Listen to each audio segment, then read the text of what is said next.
Attention to play against the Florida international team that's really playing pretty good basketball. One of the top scoring teams in the country, assists, on the top steals, create turnovers and possessions. So it's a game that, I'm sure for our guys and for them it's going to be an up and down game. Two teams are not going to hold the basketball and try to create some havoc with their defense. I think that's what they try to do, and obviously that's what we're going to do. The Beard kid is a really good basketball, real clever. He leads them in scoring, I think assists, and probably second or third in rebound. Just really good basketball player. But they got multiple guys. They're really dangerous in transition. So it's a team that's, I think their record is 7-1. They've been on the road and played some places and won some games. I'm more interested in our guys, coming out and getting better. We got a week's time since we played a game. I think we played last Friday, and so now we're going to seem like we had games every other day, and then you get this big lull. So I'm sure our guys are anxious to play somebody other than themselves. How much have y'all benefited from this week's practice, and Jordan Phillips in particular? What's it done for him? For our team's sake, I think it's, hopefully it's been beneficial. We'll know when we play, but we've had some quality time to get in the gym and get some shots up and continue to work on execution. I think that's the biggest part. Defensively, we certainly got to get better. We got to continue to rebound by committee, and then also we got to recognize when we have advantages and take advantage of it offensively. So.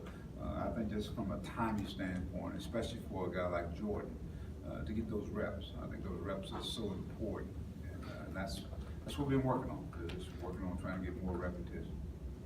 I think you guys are in a pretty good groove there, some good wins, and then you don't play for 8 days. Do you worry about maybe losing some rhythm or getting a little rusty, or how do you approach that? Well, this is the first for these guys. They've been going. All of a sudden they got a lull, so.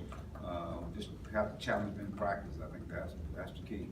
Put some scrimmaging periods in there where it's still like game-like situations. I think that's you got to be creative with that. So I'm sure our guys are anxious. I know they're anxious to play. I know they're anxious to play. And with Jordan, he had so little practice. Can you see a big difference in him just this week because he's got some? Finally got him on the course. It's coming. Yeah, it's coming. I think sometimes you've been out so long, you want to do something so bad that it doesn't go the way you want it to go. So I don't want him to be pressing. So I just told me it's kind of at your own pace, and but I think he's doing a good job of getting in there and working with the coaches. Even after we get through practicing, he's working on doing some extra stuff to try to get into a rhythm. Is Isaiah Joe surprised he was as a shooter taking as many charges as it does a lot of good players? No, I saw that when we recruited him. I saw him as being one of those guys that was going to be a total player. He handles the ball well. He can pass the basketball. He's got a good basketball IQ, and he's pretty much in position. That's all about IQ and reading, the floor, help position. I saw that even when he was coming up. I mean, they've done a pretty good job with him. He's a well-rounded player, and obviously, his best basketball will be in front of him. He just got to continue to mature and get strong. Mike, I guess Florida International leads the nation in forcing turnovers. I know they haven't played the market. But still, that's pretty impressive, Bob. I don't care who you are. If you're almost having 100 points, you're forcing that many turnovers, and not only you're scoring off of it, and on that, you're still in the basketball. It's pretty impressive. I mean, and of course, Ballard, this is his first year. He was with VCU with soccer and that group there. So obviously, he has a mindset of wanting to create havoc, up-tempo defense, and they're going to play about 10 guys. So they just keep coming at you in waves. And all those guys are pretty versatile in terms of handling the basketball. So you can put pressure on people offensively and defensively, but again, they're playing pretty good. Do they press a lot, or how are they? Yeah, they're pressing. Oh yeah, they're pressing. They're coming at you. They're very similar to some of the VCU teams that shot. What sets Beard apart, and kind of any players you played against that he's comparable to? Well, he's so clever. I mean, he's quick with the basketball. He can really pass the basketball, and he keeps people hesitation. He's kind of a mixture of old school, new school, because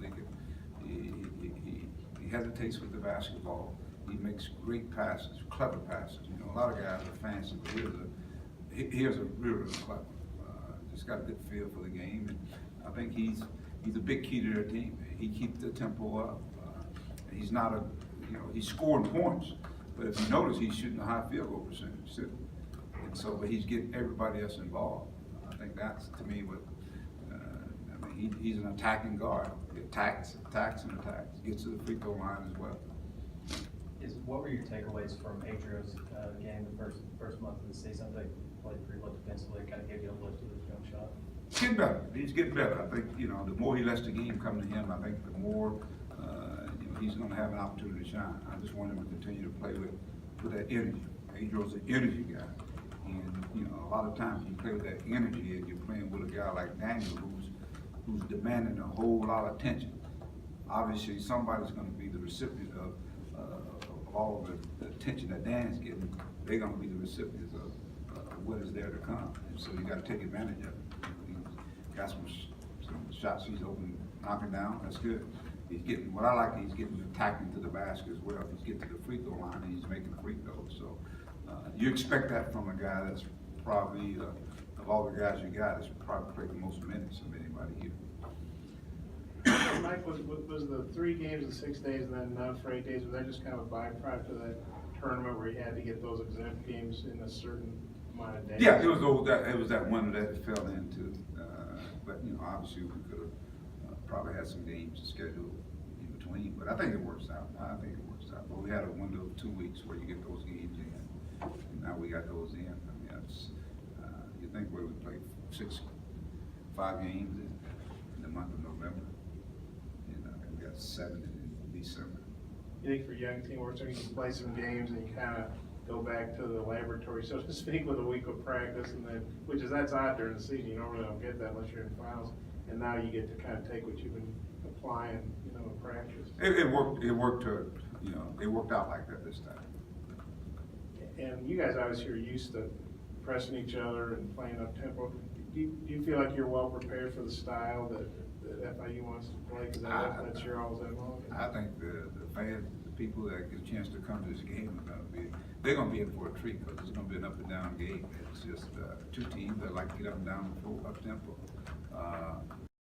Obviously, we like to press, and they like the pressure. So, but I think one of the things we got to do, we got to take care of basketball. We got to be an attack ball. That's got to be the key. And obviously, hopefully, our pressure can have an effect on this game as well. Yeah, and you look at Jalen, he's got almost a 5-to-1 assist turnover ratio. 20. I mean, I guess it'd be exactly that if he had 1 more assist. 29-6, that's really good numbers. What do you think of that? And are you a little surprised the guy who didn't play last season is doing that? I think this team is learning each other. I think, with Jalen being that guy that kind of orchestrates things, I think they're learning each other. He's learning, hey, okay, Mason's over there, he can knock some shots down. There's Isaiah, you got guys now running the floor. You got Adrio now, Reggie Cheney now running the floor. And then, of course, with Daniel, you throw it up there, he can go get it. I think, he's a pass guard first. And so it's good to see him really, value the basketball, but not only that, but get other guys involved. That's what good guards do. They get other people involved. And it's amazing how that unselfish play, it just trickles through your team. It has a domino effect. It's just like the Chargers. I mean, we probably taking more charges right now than we probably did all of last year. Why is that? Obviously, Gabe is a guy that takes them. Now you got another guy that's competing to take him. That's Isaiah. And before he's long, Keyshawn, he's taking some charges. So now you get multiple guys, and I tell you what, that puts a lot of pressure on teams from a defensive standpoint for us, because we're trying to protect the rim. And when you look at Florida International, it's a team, they love to attack and kick. And so we've got to be on the spot defensively, cutting the lanes out and getting out to the shooters. Thanks, Coach. Appreciate it. Thank you.